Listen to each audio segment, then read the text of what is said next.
एक बार प्रेम से बोलिए शिव गुरु महाराज की जय। एक बार प्रेम से बोलिए सांची दरबार की जय।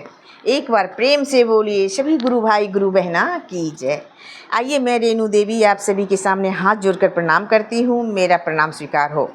मैं शिव चर्चा भजन से एक सुंदर भजन लेकर के आई हूँ, जो कि आप लोग के सामने प्रस्तुत करने जा रही हूँ। मेरा भजन सुनिए और मेरे वीडियो को देखिए, लाइक शेयर सब्सक्राइब कीजिए।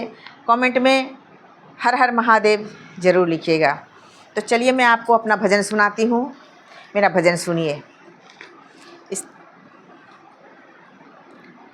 कि कैसन दुनिया बनब लाए जगत के गुरु, समझ में आवत नइखे हो। कैसन दुनिया बनब लाए जगत के गुरु, समझ में आवत नइखे।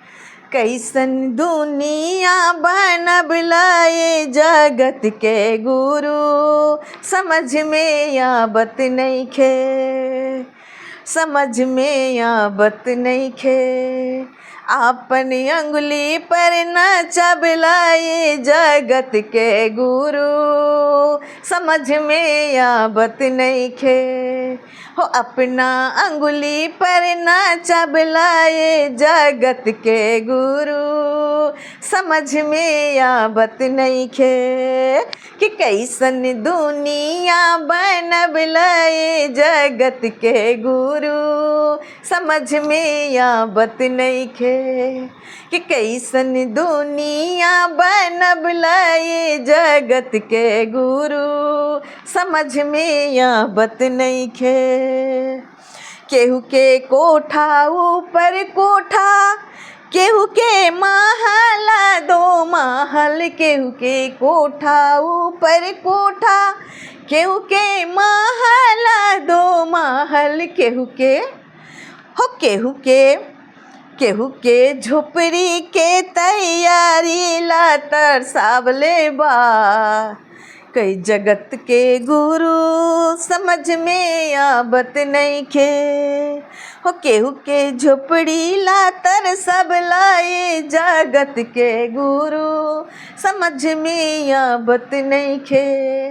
केहू के कोठा ऊपर कोठा, केहू के महल दो महल। केहू के कोठा ऊपर कोठा, केहू के महल दो पर महल। केहू के झोपड़ी ला तरसाव लाए जगत के गुरु, समझ में आवत नइखे हो। केहू के झोपड़ी ला तरसाव लाए जगत के गुरु, समझ में आवत नइखे। कि कैसन दुनिया बनब लाए जगत के गुरु, समझ में आवत नइखे हो। कैसन दुनिया बनब लाए जगत के गुरु, समझ में आवत नइखे। समझ में आवत नइखे। केहू के बेटा ऊपर बेटा, केहू के नाती के तैयारी। केहू के बेटा ऊपर बेटा, केहू के नाती के तैयारी। केहू के बांझी नाम धरब लाए जगत के गुरु, समझ में आवत नइखे हो। केहू के बांझी नाम धरब लाए जगत के गुरु, समझ में आवत नइखे। कि कैसन दुनिया बनब लाए जगत के गुरु, समझ में आवत नइखे। कि कैसन दुनिया बनब लाए जगत के गुरु, समझ में आवत नइखे। हाँ, समझ में आवत नइखे। केहू के गाड़ी ऊपर गाड़ी, केहू के चार पहिया के तैयारी। केहू के गाड़ी ऊपर गाड़ी, केहू के चार पहिया के तैयारी। केहू के गोरबो नाये, केहू के गोरबो नाये जगत के गुरु।